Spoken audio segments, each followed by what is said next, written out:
The media was yelling everywhere that we had no idea how long it would take to get back to work. People became terrified. They were hesitant to sell their homes for fear of being left out. However, in 2022, when we face challenges such as a real conflict in the middle of Europe that threatens the current world order, the media is no longer focused on COVID cases, and people are returning to their pre-COVID lifestyles and selling their homes. Some people waited over 2 years to sell their homes. Why sell now when prices are expected to rise tomorrow? Let's dive in and know further. Hey guys, welcome back to Finance Basics. In today's video, we are going to talk about the housing market crash that will be worse than in 2008. Each bubble or crisis is distinct. When there is a crisis and we take steps to resolve it, we learn from our mistakes and do our best not to repeat them in the near future. As a result, obtaining a mortgage has never been as simple as it was prior to the 2008 housing crisis. As a result, it would be foolish to expect the current crisis to repeat the same steps as the previous one. What we need to look at is why house prices have risen so dramatically and what the chances are that they will collapse. If such indicators exist, a crisis is a possibility. Following the 2008 financial crisis, many home builders went bankrupt because house prices had collapsed and building homes was no longer a profitable business. Only the most stable businesses made it through the crisis. Demand for houses has dropped significantly since the government tightened banking regulations, making it even more difficult to sell homes. But a lot has changed since then. Banks are still regulated, but getting a mortgage isn't as difficult as it was right after the crash. Because the supply of new homes in the US was stable, the housing market began to grow at best at a 1 to 3% annual rate. Whoever sold before the crash must have made a fortune. A stock market crash, on the other hand, is not a big deal because the majority of stocks are owned by the top 10% of Americans. When real estate prices fall, however, everyone suffers because everyone has a roof over their heads. In 2020, house prices increased by more than 10% and by nearly 20% in 2021.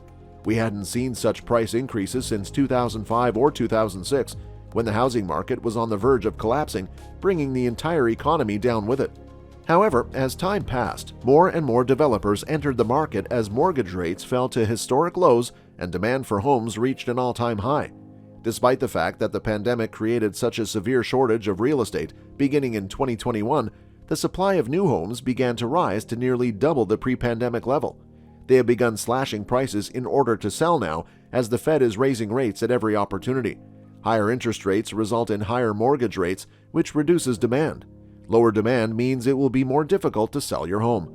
The last time a similar crisis occurred was in the late 1970s, following the Iranian Revolution, when oil cuts sent shockwaves around the world, raising oil prices.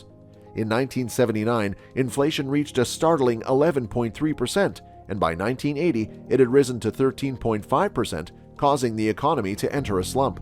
It does more than just export a lot of oil. It is the world's largest gas supplier and wheat exporter, and it is invading a country that is also one of the world's largest wheat exporters. And there wasn't a global pandemic where we printed trillions of dollars to keep everyone at home. By January 1981, the Fed had raised interest rates to around 10%, then to 19%.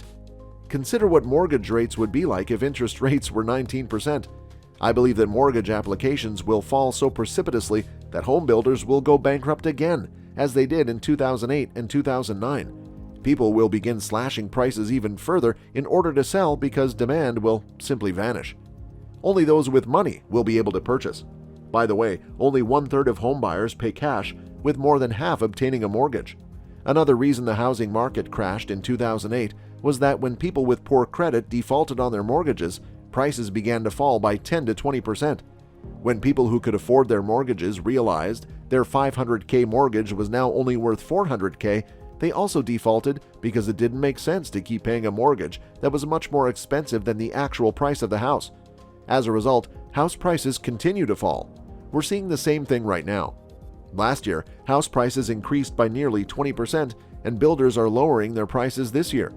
The number of active listings is increasing, while mortgage applications are decreasing due to rising mortgage rates. And that's it for today, guys. We sincerely hope you enjoyed the video. If so, please click on the like button and share it with your friends and family. If you have any questions or comments, please share them with us in the comment space below.